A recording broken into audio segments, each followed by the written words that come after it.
Pero qué bueno, qué deleite poder abrir un nuevo espacio de diálogos, este ciclo que llevamos adelante desde FM La Patriada, nuestra tarimita de construcción colectiva, desde donde nos paramos a dar la discusión.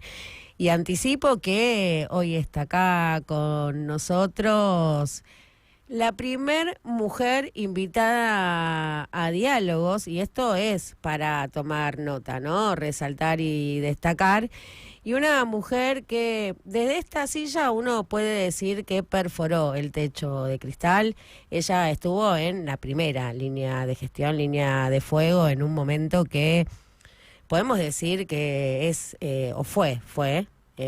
bien dicho, fue el más difícil. Y cuando digo el más difícil, digo parado desde la gestión, ¿no? Porque, digo, desde los sectores populares es muy difícil decir cuál fue el momento más difícil o cuál es el momento más difícil, pero sin duda desde la gestión la pandemia no acreditaba ninguna experiencia cercana, ningún manual, cómo gestionar, ¿no? Ese fenómeno absolutamente novedoso. Pero vamos despacio, porque ella ahora es diputada del Parlasur, bien merecido se lo tiene, sabe muchísimo de geopolítica, es politóloga, tiene un montón de pergaminos académicos que así lo acreditan, así que bienvenida Cecilia Nicolini, muchísimas gracias por venirte hasta acá, muchas gracias. Muchas gracias a vos, Luciana, por la invitación. Bueno, arranquemos por esto. Primero, la palabra geopolítica, ¿te gusta? Porque sé que hay, ¿no?, como un debate en el ámbito de las relaciones internacionales sobre este término, ¿qué es geopolítica, qué define? Bueno, hoy en día está definiendo casi todo, porque de alguna manera estamos viendo que todo lo que nos afecta digamos, en nuestros países tiene implicancias globales. Y la política es un vaso comunicante de esas implicancias. Por un lado, cuando tenés, por ejemplo, condiciones climáticas que te afectan y que tenés que cambiar la manera, por ejemplo, que producís y consumís, cuando hablamos del cambio climático, cuando se desata una guerra, aunque sea a decenas de miles de kilómetros de tu país, como es en el caso de la guerra de Rusia y Ucrania, pero también afecta en cuestiones, por ejemplo, en la energía, lo que fue el aumento de la energía que en ese momento nosotros todavía importábamos. Tiene que ver también con la situación, la guerra comercial que hay entre Estados Unidos y China también. Uno la ve lejana, pero eso tiene implicancias en el comercio internacional y por ende también en nuestras latitudes. Entonces, hay un montón de cuestiones que hay que analizarlas desde el punto de vista internacional, haciendo caso a ese vocablo que mencionabas de geopolítica, para entender también qué pasa en nuestro país y sobre todo para intentar hacer un poco de perspectiva, para ver con soberanía, defendiendo nuestros intereses, cómo nos vamos a mover. Cada vez se escucha con más fuerza esto de una reconfiguración de las relaciones de poder a nivel mundo, ¿no? Este eje sur que cobra cada vez más fuerza, el rol de China. Hay unos movimientos de África últimamente también de regionalización. Bueno, en términos más generales, no empezando así por una consideración más general y preguntarte cómo juega eso en la región. Y, en definitiva, qué se nos reserva para nosotros, ¿no? Yendo quizás desde lo más general hacia lo más particular. Hay una cuestión que no ha cambiado y que en algún punto todavía es una cuenta pendiente, que es las diferencias entre el norte global y el sur global, en todos los aspectos. Creo que eso es algo que se sigue marcando y que quizás en esta nueva reconfiguración que se va a dar inevitablemente, porque ese es el devenir de la historia. Hay un libro muy interesante de Paul Kennedy que es Auge y Caída de las Naciones, que viene analizando de los últimos siglos los imperios que así como subieron también bajaron. Entonces en este nuevo disputa internacional entre Estados Unidos, que viene de alguna manera conservando un poder global después de la Guerra Fría, de la caída del muro de Berlín, con China ahora empieza hace ya varios años esta disputa que invariablemente quizás genere esta nueva reconfiguración. Y más con los movimientos que se están dando en el propio Estados Unidos, con este famoso péndulo político en donde gobiernan 4 años los republicanos, 4 años los demócratas, y por un lado los demócratas que pierden audacia, pierden digamos modernidad y progresismo frente a una derecha que es cada vez quizás ni siquiera conservadora, incluso retrógrada, que se cierra cada vez más y que genera también que la disputa, en este caso con China y con otros poderes, se acentúe.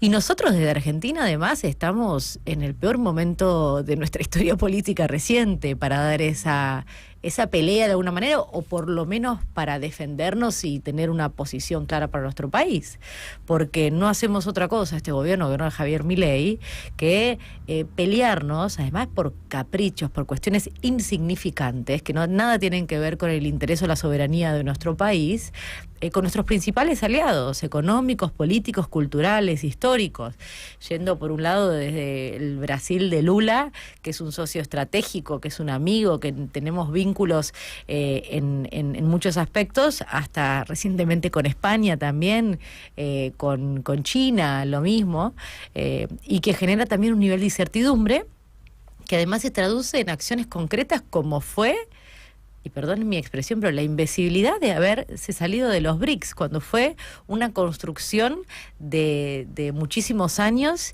y una oportunidad, porque si uno ve el Producto Bruto Interno y los niveles de crecimiento de los países que integran los BRICS hoy en día, son los que más están creciendo en el mundo. Entonces, ¿a quién le cabe apostar por esta sobreideologización de la política internacional, cuando la recomendación es todo lo contrario, ser lo más pragmático posible? ¿En virtud de qué?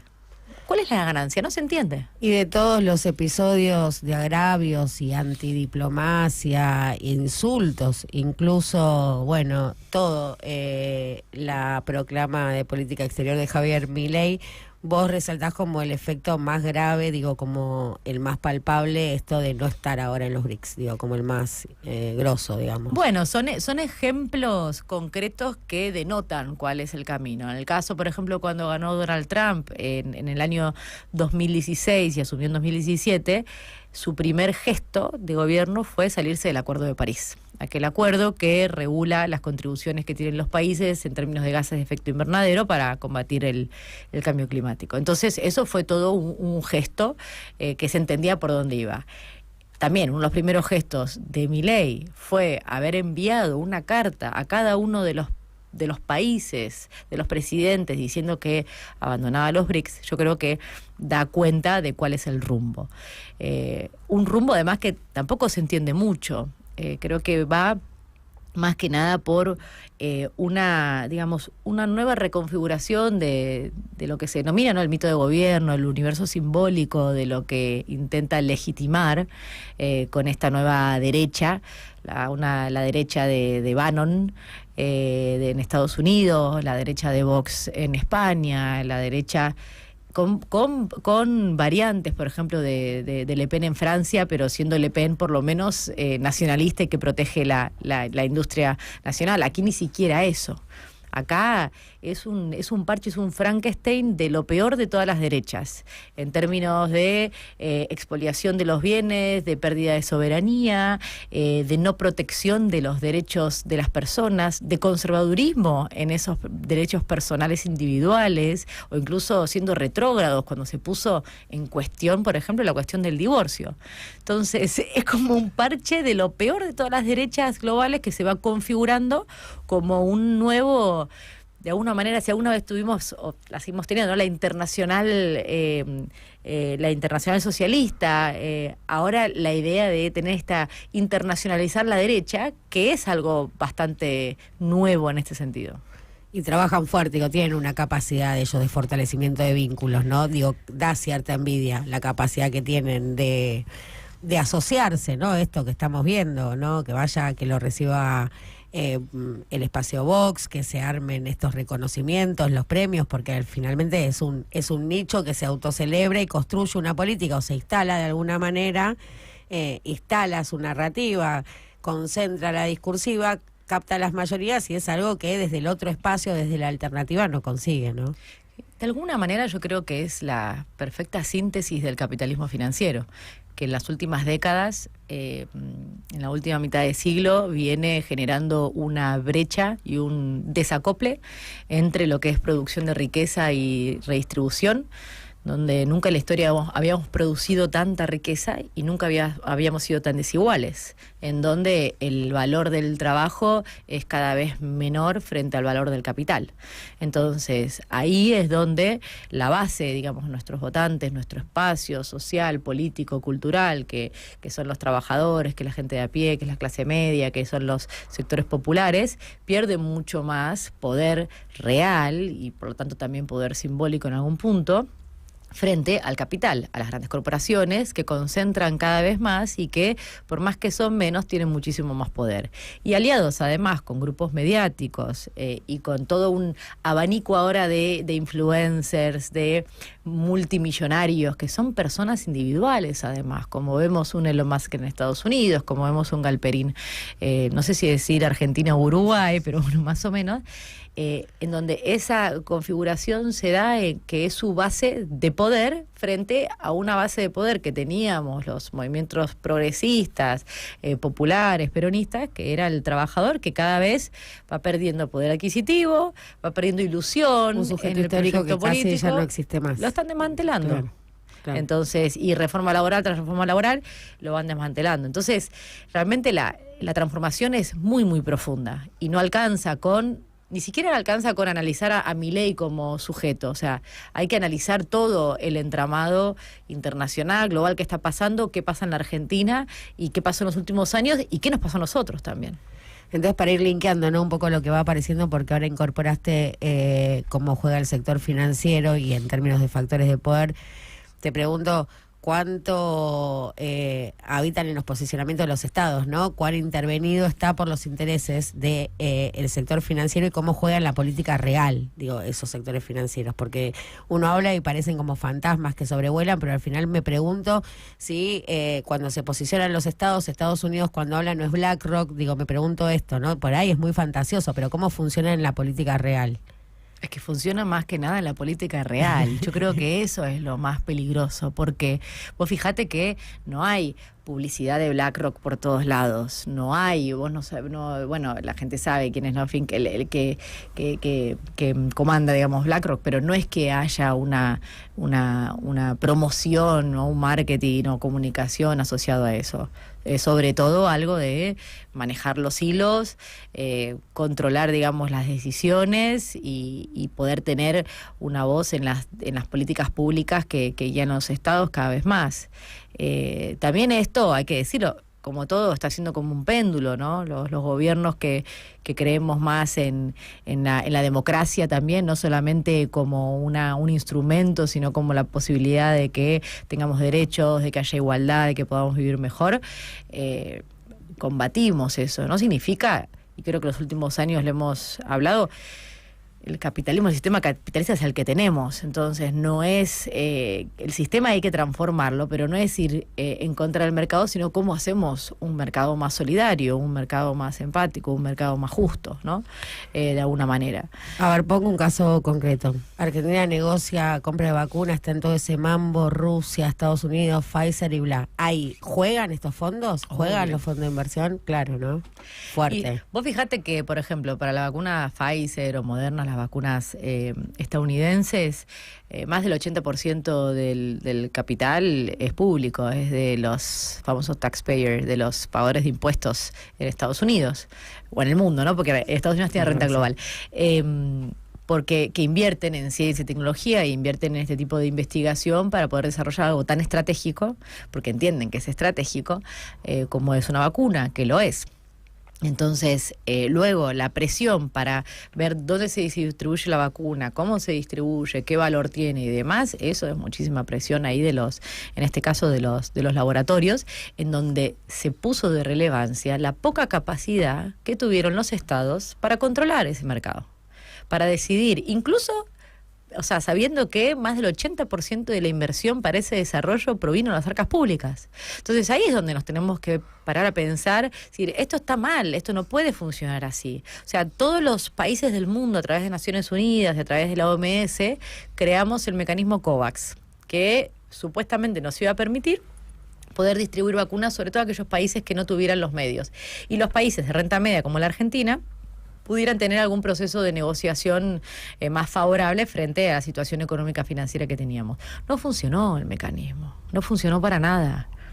Todavía hay lugares en el mundo donde la vacuna nunca llegó, y si llegó fue fruto de donaciones a punto de vencer, que además llegan sin las capacidades para vacunar a la población. Almas caritativas, no políticas de Estado. Claro, es caridad eso, Es caridad, no es claro. redistribución real, no es apoyo, solidaridad, o sea, es otra cosa. Entonces realmente la pandemia y la forma de distribución de las vacunas y tantas otras cosas puso el desnudo que vivimos en un sistema totalmente desigual, en donde la palabra final la tienen los grandes capitales y las grandes corporaciones, en algunos casos mucho más que los estados. Vos fijate, por ejemplo, en el caso también, que fue muy problemática la negociación y muy dura la negociación de la Unión Europea, o sea, los 27 estados, todos los estados miembros de la Unión Europea, para negociar también con las farmacéuticas, para ver de qué manera compraban, con retrasos, con problemas. Entonces, la situación realmente fue tremenda. Y a pesar de que decíamos, bueno, quizás de la pandemia salimos mejores por esta urgencia, yo creo que todo lo contrario. Fue tremendo. ¿Y cómo después de estar tan cerca y ver, no, eso tan en carne viva, tocarlo, estar ahí en eso, en ese ardor, digo, seguís teniendo ganas o alguna expectativa de transformación? Digo, no, en un momento no decís, bueno, esto si no poner una bomba y empezamos todo de cero no va, no hay lugar, no hay por dónde, no te agarra esa sensación de abatimiento. No, yo creo, a ver, quienes estamos en política, cuando uno tiene algo vocacional, es algo que incluso esto te anima a seguir y seguir y seguir, porque no es un fin en sí mismo, sino un medio para transformar la realidad. Entonces, si la transformas un poquito, eso ya creo que vale la pena. Después, porque soy optimista por naturaleza, entonces yo creo que en algún momento las cosas pueden mejorar, van a mejorar. No hay más que dure. Espero 10 años, no 100 años, porque si no se nos va demasiado. Pero 4 sí va a durar. 4 sí va a durar, yo creo que va a durar. Sí, creo que va a durar 4. Y incluso espero que no más, pero también se dieron cosas espectaculares, ¿eh? La gestión pública y la política te da la posibilidad de generar un impacto que no te lo da otro lugar. O sea, haber traído más de 120 millones de vacunas para la Argentina, haber estado siempre entre los 20 países del mundo en vacunar, en comprar, en acceder, haber tenido la posibilidad de producir nuestra propia vacuna en conjunto con México, haberla desarrollado desde cero en laboratorios y que además lleve el nombre de una mujer esa vacuna. Haber tenido la posibilidad de vacunar con diferentes, de haber sido referencia en la región, con la ANMAT, con el Malbrán, de todos los procedimientos que hacíamos en términos de vacunas y la combinación que después le dimos a las vacunas. O sea, realmente eso fue una experiencia muy fuerte, una experiencia maravillosa, con sus errores, con sus complicaciones, con muchas noches sin dormir, con envejecimiento prematuro, todas estas cosas que les pasa a todos. Es algo que observamos los periodistas, como les vemos el deterioro diario que van teniendo. Seguimos su deterioro minuto a minuto. Exacto, pero con la satisfacción de que cuando la haces con ese interés de generar impacto, y todo el laburo que en ese momento hicimos con Carla y desde el gobierno, fue maravilloso. Tener la posibilidad, fue una gran responsabilidad y un orgullo en el medio de una situación tan crítica, tener esa responsabilidad enorme, fue enorme, pero creo que los resultados en ese sentido fueron satisfactorios, fueron buenos, y a pesar de todo lo difícil que fue, sobre todo con los medios de comunicación y con la oposición, bastante irresponsable en algunos casos, tratar de eso, de ideologizar también la compra de las vacunas. Nosotros teníamos la firme convicción que teníamos que comprar las vacunas que fueran seguras, eficaces y que estuvieran antes para los argentinos y argentinas. Esa era me daba igual si venía de Rusia, de Mongolia, de China, de Paraguay o de Estados Unidos. Daba igual, tenían que ser vacunas seguras, eficaces y Pero de alguna manera cuando discutías con Rusia no discutías con un Estado, y cuando discutías con Estados Unidos discutías con el sector financiero internacional. Así es, clarísimo, sí. Tal como lo decís. En el caso, por ejemplo, de Rusia, sí que tuvimos la asociación estratégica que hay que de hecho la impulsó y la firmó Cristina hace algunos años, creo que a finales de 2015 o un poquito antes, si no me equivoco. fue fundamental también por ese nivel de confianza y apoyo que existía entre los dos estados. Nosotros, de alguna manera, por todas las problemáticas y que se venían con la vacuna de Rusia y los cuestionamientos y demás, les pedimos que fuera una negociación de Estado a Estado, una negociación transparente. Creo que fue el mejor contrato en términos de ventajas para la Argentina que se firmó jamás en las vacunas. Creo que incluso ni Rusia volvió a firmar un contrato similar, porque nosotros no pagábamos la vacuna hasta que estuviera en suelo argentino. Y en cualquier otro contrato tenías que hacer un adelanto, luego otro, y antes de que te enviaran la vacuna tenías que tener el 100% del saldo pagado. Entonces, realmente fue una oportunidad que la aprovechamos. Y además con todo un conocimiento que tiene Rusia en medicina, en desarrollo científico, tecnológico, y con una vacuna además que ya había sido probada con el SARS, con el ébola, y la plataforma era conocida. Entonces, en ese sentido teníamos pura seguridad. Bueno, antes de cerrar capítulo pandemia y la gestión de la pandemia, a modo de reflexión, que es importantísimo sobre esto discernir lo sustancial de lo accesorio, que espero que la historia se cuente sobre lo sustancial, que creo que del gobierno de Alberto Fernández la gestión de la pandemia fue realmente una gestión de excelencia. Dicho esto, críticas un montón respecto a un montón de aspectos de lo que fue ese gobierno, y mucho de lo que nos pasa hoy creo que se explica ahí, pero no se trata en esta conversación de profundizar en ese aspecto, pero sí me parece que era importante dejarlo claro. Ahora sí quiero traer la agenda verde arriba de la mesa. Porque la agenda verde, tengo una posición algo crítica con la agenda verde. A ver si me ayudas a complejizar mi lectura. Porque me pasa esto, veo mucha financiarización de esa agenda, los bonos, características similares a lo que fue la subprime, también asimetrías muy profundas en los planteos, ¿no? Como muy en la discursiva de países centrales que ya llegaron al sumum del desarrollo, ya mandan las fábricas a países con mano de obra barata, se quedan con I+D, innovación y desarrollo, limpito, todo bien. Bueno, agenda verde, digo, como que muchas debilidades en cuanto a si a nosotros nos conviene llevar adelante esta agenda. Eso es la pregunta. Es cierto que hay muchísima hipocresía en general en las relaciones internacionales, y mucho con la agenda verde, con la agenda climática y la agenda ambiental. Pero eso no significa que no sea crucial, sobre todo para los países periféricos, para los países del sur global. Yo creo que más que nunca es una cuestión de derechos y derechos de las poblaciones que nosotros tenemos que poner como un eje central. Y también por lo que mencionabas de las asimetrías históricas que tenemos. Está claro que hay un puñado de países que son los responsables de más del 50% de las emisiones de gases de efecto invernadero a lo largo de la historia.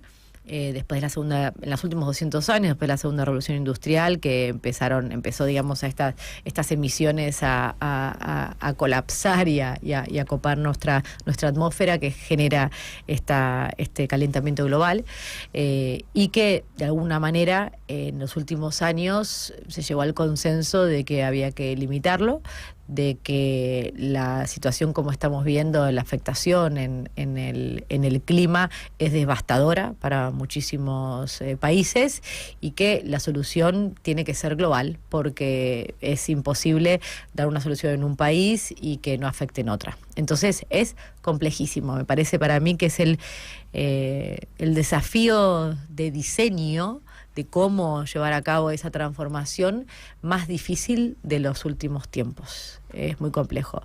Y justamente por esas diferencias. Hay tres tipos de desigualdades. Tenés desigualdades en términos de históricas, de que no somos los principales emisores. América Latina emite menos de un 7% de los gases de efecto invernadero, Argentina menos del 1%, entonces tenés esa brecha, esa desigualdad. Desigualdades en términos de impacto. A nosotros nos impacta mucho más la crisis climática que a países que tienen mejor infraestructura, y porque ante una ola de calor vos tenés un sistema, tenés casas que están refrigeradas, que están acondicionadas y demás, y acá tenés mucho menos capacidad de infraestructura para asimilarlo. En una inundación lo mismo, la pandemia, por ejemplo, una crisis de vectores como el dengue, vimos como un gobierno que no se hizo presente hizo que el efecto del dengue fuera tremendo aquí, sobre todo en en Argentina, en la Ciudad de Buenos Aires y en algunas provincias.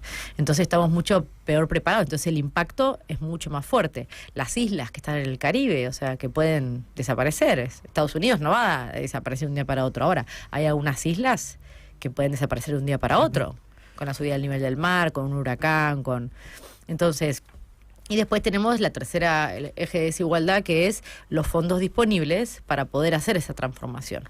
Porque claro, países altamente endeudados como la Argentina, ¿qué vas a hacer? Te exigen que pagues la deuda. Entonces, con lo que te queda, ¿qué vas a hacer? ¿Pagar a los jubilados y darles de morfar a la gente?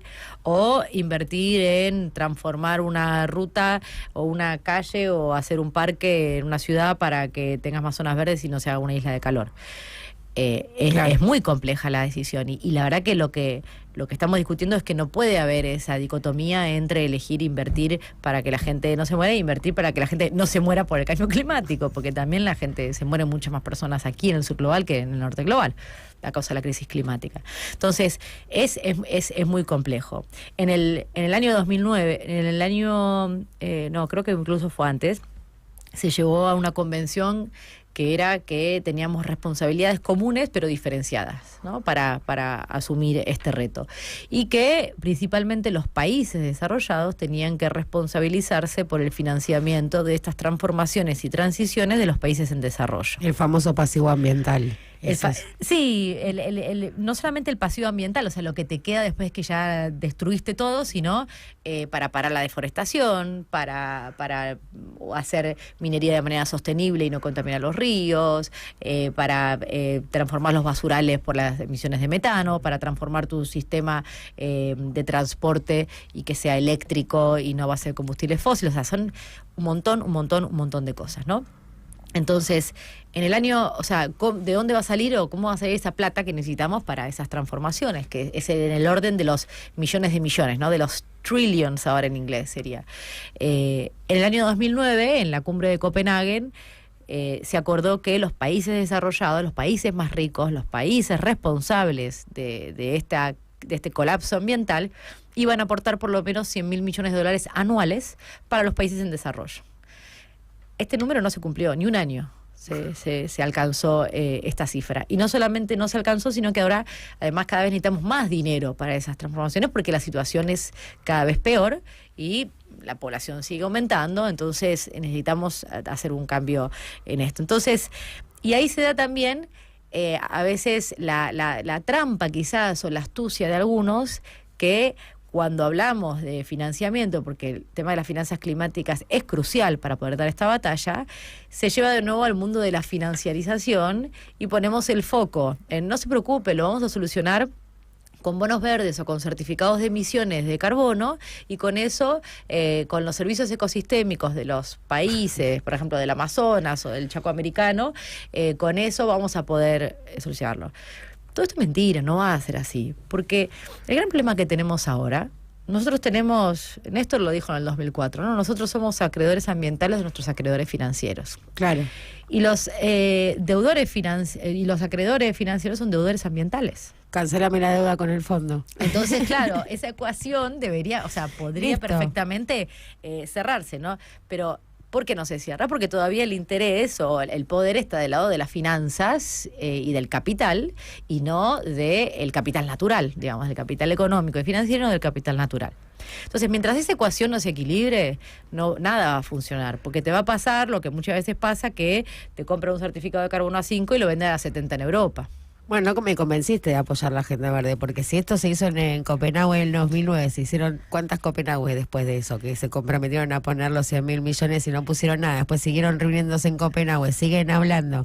La emisión cero, cada vez se emite más carbón, no menos. Digo, aumenta la emisión, encima aumenta, ni siquiera se sostiene cuando vos ves los niveles de emisión de carbón. No, en algunos países, por ejemplo en la Unión Europea sí que está bajando, sobre todo también la emisión per cápita. China. Sí que China también, ahora es el país, digamos, que más proporción de energías renovables está reemplazando sobre todo las usinas de carbón. No, a ver, ahora pasemos a la parte positiva, ¿no? Realmente hay muchísimos avances. O sea, el Acuerdo de París de 2015 es un ejemplo de un acuerdo en donde los países se comprometieron a limitar sus emisiones y se llegó a en la convención uno tiene que presentar los planes y tiene que el problema ahí es el enforcement, ¿no? La obligación o la penalización que tienen ahí los países, pero cada vez más. Entonces, yo creo que... Por ahora todo es muy voluntario, digamos. Todo es sí, como... pero también es cierto que en pos de estas nuevas regulaciones, por ejemplo, o de la Unión Europea, o mismo de algunos fondos de inversión, cada vez más se piden que las inversiones o los procesos tengan cláusulas ambientales y climáticas, en términos de emisiones, en términos de huella de carbono, huella hídrica y de sostenibilidad. ¿Por qué? Primero por una cuestión que la crisis climática está afectando a la economía de manera salvaje. Vimos que Argentina, por la sequía de esos 3 años, perdimos casi un cuarto de nuestras exportaciones, más de 20.000 millones de dólares en cifras récord. Las economías regionales con ¿cómo se llama? Heladas tempranas el maíz con la chicharrita, sí, pero te pregunto si eso no habla un poco también de la fragilidad de nuestra canasta exportadora, que es todo producto primario, porque si te la destruye el maíz, te destruye la chicharrita, y ahora los maiceros están festejando que por el frío mataron a la chicharrita, y esos son dólares. Vos decís, uy, qué precario todo, ¿no? Porque me está salvando los dólares del central, que la helada mató a la chicharrita. ¿Dónde estamos? La debilidad de nuestra canasta exportadora, en nuestro sistema económico, que se traduce además en nuestras reservas y en nuestra moneda, está claro también que es por nuestra matriz exportadora, nuestra matriz económica, y que además con este gobierno, con el RIGI y con lo que está haciendo, tiende a una primarización y una economía cada vez más de enclave.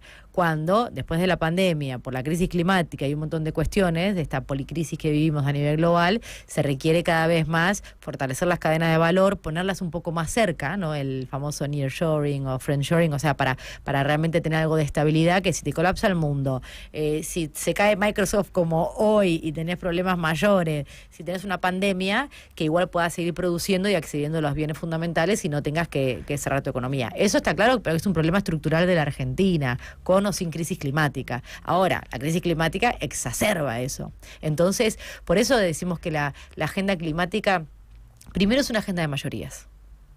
No es una agenda de minorías, no es una pose de un grupito de una de las ciudades centrales o la ciudad de Buenos Aires que están en un escritorio tuiteando y que quieren reciclar. La política climática no es solo reciclaje, compostaje y andar en bici.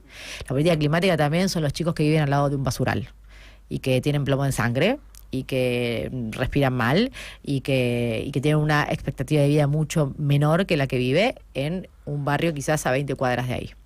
La política climática tiene que ver también con el acceso al alimento, y a las mujeres que en general en las zonas rurales son las que se dedican a buscar ese alimento. Y cuando tenés escasez de agua, escasez de comida o inundaciones, son las que más tiempo van a dedicar a seguir buscando el alimento para la familia y menos tiempo para su desarrollo profesional, aumentando las brechas. Entonces, tiene una afectación social enorme. Entonces, por eso decimos que es una agenda de mayorías que nos afectan a todos por igual, pero a unos más que otros, y sobre todo los más y las más vulnerables, muchísimo más. Y después es que es una agenda también profundamente económica.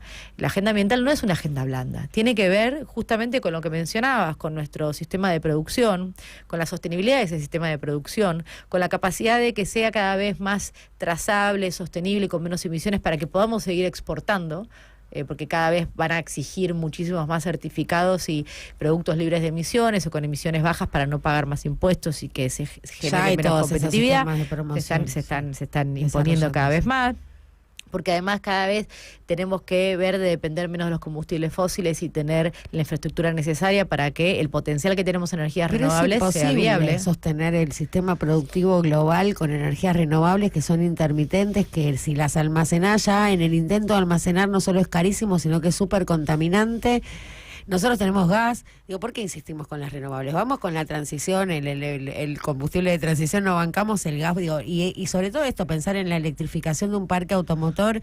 Entiendo que Noruega, que es el país que tiene el parque eléctrico más importante, tiene que subsidiar tienen que subsidiar a los que tienen auto eléctrico, ¿no? Nosotros llorábamos por 4 piletas climatizadas y subsidian a quienes consumen auto eléctrico. Digo, ¿cuán lejos está la electrificación? Me pregunto, ¿no? También en términos de transición. Y si no, nos conviene un poco defender como gas, hablemos del gas, ¿no? Nosotros, y yo personalmente, defendemos el gas como un vector de transición, por supuesto. De hecho, fue una gran discusión, lo incluimos en el plan y me parece que es importante. Las transiciones, sobre todo la transición energética, que es como la madre de todas las batallas, ¿no? Cuando hablamos de política climática, tiene que ser de acuerdo a las circunstancias nacionales. Eso es número uno. Entonces nosotros tenemos que ver, más allá de lo que haga Alemania, lo que haga Estados Unidos, lo que haga China, bueno, Argentina, ¿qué tiene? ¿Qué le falta? ¿Y cuál es el camino óptimo para poder avanzar en esta transición sin quedarse atrás, sin quedarse afuera, generando exportaciones y avanzando? Entonces, lo interesante acá, sobre todo en esto, es que Argentina tiene una capacidad y una diversidad en su matriz energética brutal, que es una gran oportunidad. Ahora, está nosotros si vemos eso como la gran oportunidad para avanzar o lo dejamos de lado. ¿Y con esto qué te quiero decir? Por ejemplo, en el caso del gas, ¿no? El gas de vaca muerta, la segunda reserva de shale gas del mundo, ¿no? La posibilidad que tenemos, sobre todo con la posible planta de GNL, que esperemos que sea en la provincia de Buenos Aires, que yo creo que ahí es el mejor lugar para hacerla, que nos permita, por un lado, ser... Sin dudas Bahía Blanca, digo, sí, sin dudas. Sí, ser soberanos en materia energética para proveer nuestra propia energía, que eso es fundamental, sobre todo para la seguridad energética en este mundo tan complejo que estamos viendo y que ya vimos lo que pasó con la guerra de Rusia y Ucrania. Y además tener la posibilidad de exportar ese GNL que nos dé divisas para poder desarrollarnos, para tener una moneda más fuerte, para poder tener más estabilidad y para poder invertir también en la transición energética en las otras áreas. Tenemos también energía nuclear, que es una energía limpia, no renovable, pero limpia, con el desarrollo de un reactor modular como el CAREM también, que permite no solamente nuestra transición, sino la transición de otros países al producirse y posiblemente exportarse. Tenemos la capacidad también de los mejores vientos en la Patagonia, una radiación solar espectacular en el norte, que también eso te permite un desarrollo y la posibilidad de tener enclaves de energía distribuida para zonas en donde el gas a veces no llega o porque tenés que construir gasoductos y demás. Entonces, tenés una combinación para suplir la intermitencia de las renovables y para tener este mix. Tenés también las represas, tenés un montón de cuestiones que hacen a esa sostenibilidad, ¿no? Entonces, y después mientras, porque también siempre hay resistencia en los cambios en las transformaciones, como lo hubo en su momento para pasar del caballo al auto, ¿no? Entonces, ¿cómo? ¿Qué vamos a hacer con los caballos? Los autos, es imposible tener autos para todas las personas. O sea, siempre hay esos claroscuros, ¿no? Pero está claro que la electrificación del sistema productivo y de consumo, por lo que es la sostenibilidad y para poder habitar este planeta, es la clave. Ahora, ¿cómo lo hacemos?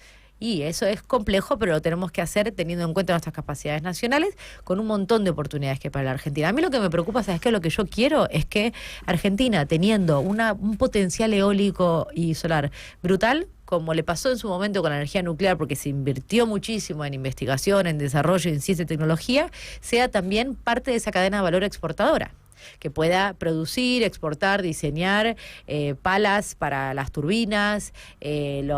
Tenemos ya parte de las torres también que Argentina produce y exporta. Eventualmente paneles solares en acuerdos con China, poder producir parte aquí. La cuestión de las baterías, si no es la batería terminada, parte de la batería para lo que es el almacenaje de la energía. Entonces, a lo que tenemos que exportar es a desarrollar nuestra soberanía energética y a ser parte y protagonistas de esa producción. Lo mismo el avance o el análisis de si el hidrógeno verde o el hidrógeno azul o el hidrógeno rosa en todos sus colores también es una opción en esta transición, ¿no? Bueno, es una discusión muy interesante con la que tengo bastantes diferencias, pero lo cierto es que lejos de poder discutir si el sector energético, que tiene, por supuesto, la capacidad de recuperar, o sea, de motorizar la recuperación de la economía argentina y un fenomenal potencial en términos de desarrollo, pues hay que discutir cómo, qué, para qué desarrollo, etcétera, que es la discusión más interesante. Lejos estamos más bien sí. en habitando lo contrario. Digo, pasa efectivamente lo contrario y pregunto por la ventana de tiempo. Hace un rato me dijiste que esto iba a durar por lo menos 3 años y medio más, o sea que va a cumplir el mandato y que tiene una posibilidad de renovar en tanto y en cuanto, digo, pueda seguir cintureando, supongo yo, el frente económico y la macroeconomía, e ir llevándola. Digo, ¿se agota? Digo, ¿esto se termina? Digo, ¿es ahora o nunca? Porque también muchas veces se escucha planteado en esos términos. Y está claro que hay una ventana. Por ejemplo, con cuestiones específicas como el litio, se habla de la ventana del litio, que ahora ya están probando baterías con sodio, por ejemplo, y con otras tecnologías, entonces que el litio no va a ser una fortuna o una eterno. No va a ser el famoso oro verde como lo fue el petróleo, el oro negro como fue el petróleo en su momento. O sea, tiene una ventana. Y en esa ventana, si te quedas atrás, sobre todo en lo que es la carrera tecnológica por el desarrollo de la tecnología, si te quedas atrás, te quedas afuera. Y después el catch-up es mucho más difícil, porque los saltos son exponenciales, no son lineales, no es lineal este desarrollo, es exponencial. Entonces el tiempo es más rápido y la ventana se acorta. Por eso lo trágico de este gobierno que estamos viviendo, porque cada día no es solamente que nos enfrascamos en un nuevo problema internacional o que la economía va peor, sino que además de que vamos peor, nos estamos perdiendo más oportunidades para estar mejor. Entonces es como un doble retroceso, ¿no? Es como un retroceso al cuadrado. Perdemos la oportunidad, estamos peor y además perdemos un montón de oportunidades que podríamos tener. De hecho, Argentina el año pasado tuvimos el récord de financiamiento climático, más de 2.000 millones de dólares en inversión en infraestructura, en todo lo que era, por ejemplo, el tendido eléctrico, línea de transmisión, en rutas que sean más sostenibles y que para que no se evitar anegamientos cuando hay inundaciones, en casas en eficiencia energética, en protección también de los bosques con el programa de Red Plus, o sea, un montón de cuestiones, ¿no? Entonces ahora ese financiamiento lo dejamos de recibir. Claro. Teníamos proyectos enormes con los bancos multilaterales y tienen todos los proyectos pisados porque el gobierno no quiere dar la garantía soberana para que las provincias puedan avanzar en esos proyectos que teníamos. El Gabinete Nacional de Cambio Climático no se reúne. Es más caro encima de eso, es más caro que ejecutar los préstamos, porque se te van acumulando ahí, ya los tenés asignados, corren los intereses, digo, toda la plata que está frenada de los organismos multilaterales es una decisión y no se puede entender. Y además que eso es un cambio también de época que yo creo, ¿quién va a querer invertir? ¿Qué empresa privada? Vos dale el RIGI, pero ¿qué empresa privada va a querer invertir cuando no hay un acompañamiento del Estado para toda la infraestructura que necesita? Cuando viene una empresa a poner un parque eólico, necesita el tendido eléctrico, la transmisión para decir, bueno, ¿dónde me garantizo yo que la tarifa que yo acuerdo me la van a cumplir y me la van a pagar? Claro. Porque si está claro que no me la van a poder pagar, entonces se cae todo, como fue en su momento los renovar de Macri, ¿no? Que prometió tarifas que después evidentemente solo con la inversión privada no se iba a poder alcanzar ese desarrollo y además el descalabro económico que provocó. Sí. Entonces, realmente estamos en un escenario súper complejo con esta ventana que se acorta cada vez más,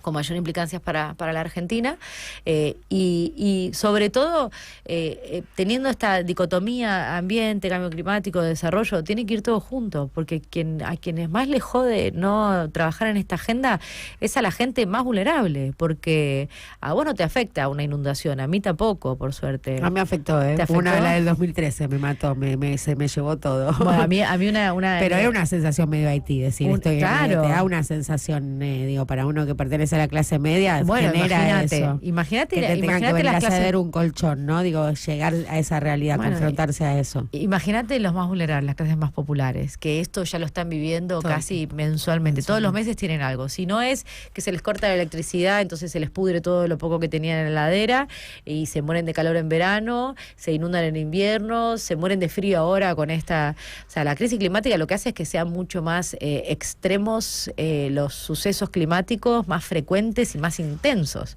Entonces, el que peor la vive es el que vive en una vivienda que no es apta. Y si el Estado no invierte en vivienda, no invierte en salud, no invierte en transporte, no invierte en infraestructura, cada vez va a estar peor. Y todo ese negacionismo del cambio climático tiene justamente ese interés de que, porque al final la cuestión climática, el principal responsable y protagonista para dar una respuesta es el Estado. Por eso son los estados parte los que están en la convención, los que negocian en las COPs, los que piden los recursos, los que negocian con los multilaterales la inversión climática. Entonces, si vos decís que eso no importa, que la Agenda 2030 no existe y demás, entonces te sacás un problema de que no, el Estado entonces no va a invertir en eso. La discusión. Argentina es un país rico y tiene un problema de infraestructura, entonces se resolvería, suponiendo una gran inversión que desarrolle toda la infraestructura necesaria para capitalizar los recursos, entonces ahí exportamos y se resuelve la ecuación de la Argentina. O es más complejo y Argentina no es ni tan rico y aún con infraestructura debería salir a competir en un mundo donde no la tiene tan fácil. Y sí, tampoco es tan lineal de esa manera pensarlo, sino que hay que incorporar un factor distributivo. En realidad ya hay un patrón de crecimiento dado y así potencies, tus riquezas. De todas maneras vas a tener una profunda desigualdad si no solucionás, la distribución antes de ese crecimiento. Yo creo que tiene que ser todo junto hoy en día, sobre todo por la situación en la que estamos y el paradigma de desarrollo global. Sí que es cierto que la distribución es un eje fundamental, pero cada vez más en un país que se está empobreciendo como la Argentina, si distribuís antes de crecer también va a ser muy difícil porque lo que vas a tener para distribuir va a ser cada vez menos. Pero tampoco el crecimiento lo puedes hacer en base a exportaciones que vienen de tu matriz productiva que está primarizada, porque también tenés muchísimos efectos.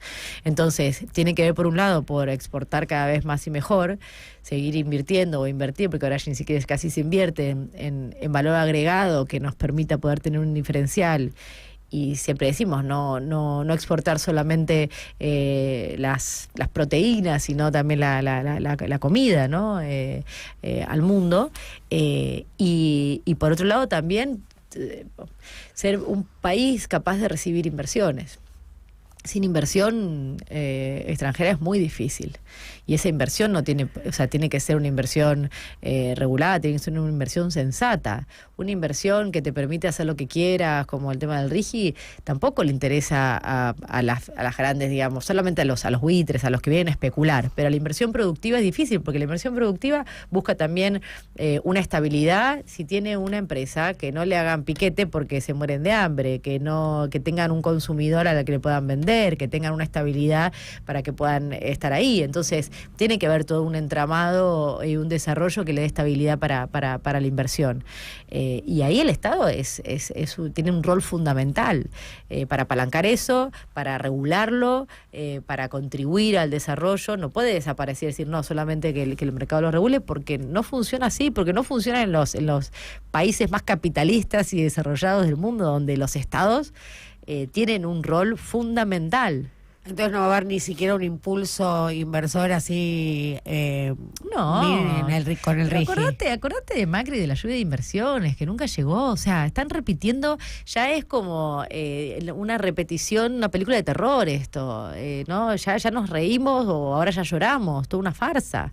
Las mismas personas, las mismas políticas, pero incluso en contextos peores, porque después de una pandemia, con menos reservas en el Banco Central y con un mundo que está cada vez más ensimismado en lo que pasa en sus territorios, por las extremas derechas, por las guerras, por la situación que están viviendo. Entonces, es un escenario muy, muy hostil para la Argentina. Y está claro que con estas recetas que quieren volver a replicar, es muy, muy difícil, pero muy difícil. Yo incluso he escuchado a algunos oficialistas o a algunos gobernadores que apoyan a este gobierno decir, inversiones ni con el RIGI van a venir. Bueno, por último, apelando a tu optimismo y a modo de síntesis, creo que sintetiza un poco el sentir de todos los que acá nos estamos presentes, preguntarte qué onda la alternativa. ¿Y la alternativa en qué anda? ¿En qué estás? ¿Está dónde? ¿Dónde la buscamos? No me refiero solo a los peronismos, sino bueno, este gran espacio que algunos llaman progresismo, nosotros lo vinculan más a los sectores populares. La alternativa, ¿dónde está? Yo creo que difícil, ¿eh? Yo creo que es la gran pregunta, y es una pregunta que no tengo una respuesta, porque si no ya estaría, imagínate. No, creo que hay que ensayar cosas. Me parece que lo que hemos perdido son dos cosas últimamente, que es la audacia y la creatividad. Entonces, el hecho de no haber salido con, te pongo un título, un RIGI peronista, o una propuesta nuestra que fuera para defender y cuidar nuestra industria, pero impulsar las inversiones en sectores estratégicos que pueden contribuir al desarrollo de la Argentina. ¿El proyecto de ley de hidrocarburos no iba en ese sentido? En ese sector sí, el problema fue, claro, en esos sectores. Pero es un buen ejemplo de ese ejercicio. Claro, la ley de GNL y demás, entonces, pero bueno, hubo, no sé si fue entre las peleas internas que tuvimos, la pereza, toda esa combinación generó una quietud que no nos permitió avanzar con la rapidez y la audacia que requería el momento, y nos quedamos a medio camino y después tuvimos esta situación. No poder blindar las políticas públicas para que después no sean avasalladas. Entonces, y también, y audacia yo creo que tenemos que ser valientes y tener coraje para desafiar el status quo, para entender que estamos en un contexto completamente diferente, que la sociedad nos dio la espalda, que no renovó la confianza en nosotros y que por algo fue y es, que más allá de que sea un síntoma de los tiempos nuevos a nivel global, que eso es cierto, ha tenido un impacto en Argentina, viste, siempre es todo como con anabólicos, porque la extrema derecha se venía ensayando en el mundo, pero acá en Argentina fue a todo dar, ¿no? Con este somos Milei, un poco intensos, que ahora es somos una sociedad claro, intensa. siempre lo hacemos así como...